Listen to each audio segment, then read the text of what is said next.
Hello mga kadukot. For today's video, mag-unboxing ako ng aking in-order. Buy one, take one. Ang paganda daw to eh. Kasi matagal ko na itong pinapanood. Tapos may dalawang. Buy one, take one na siya. Wala pang 200.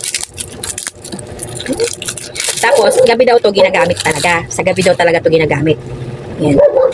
Yan siya. Cheerin! Tingnan ko yung nagbi-video nito.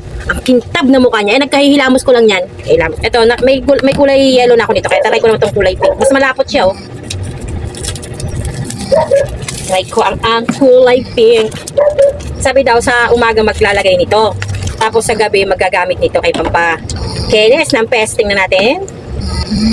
Ang lapot, oh. Ay, natapon.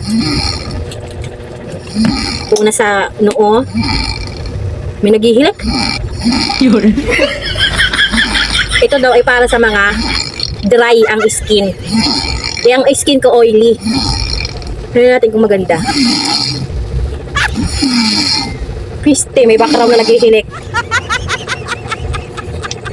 Yan, ititesting ko ngayon ito. Okay, maganda daw ito. Tingnan ko daw. Nagakintab-kintab talaga daw ito. Ayan. Itong white daw talaga ang tutunawin.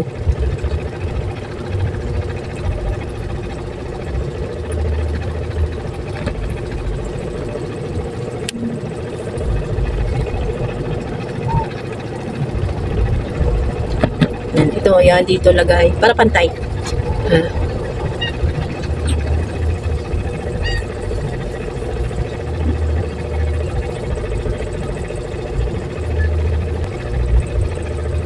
Yun, oh.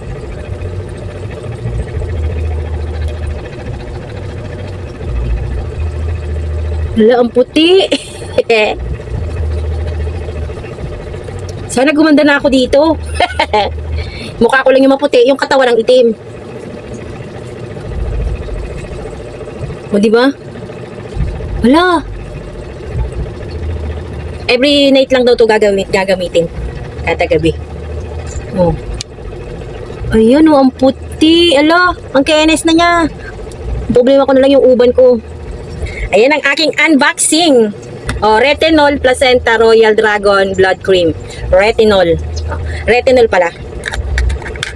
Dalawa to. Di matagal-tagal ko tong gagamitin kasi counting-counting lang naman yung kailangan. Sayang yung natira. Kung mga ganyang naka-buy one take one at may budget, order na. Pag wala, mamatay ka na lang sa inggit. Inggit. Ayun, maraming salamat dyan sa panonood. Ang aking bagong beauty care, retinol, at toner moisturizing. Kasama niya to sa buy one take one. Maraming salamat dyan, mga kadukot. Bye-bye!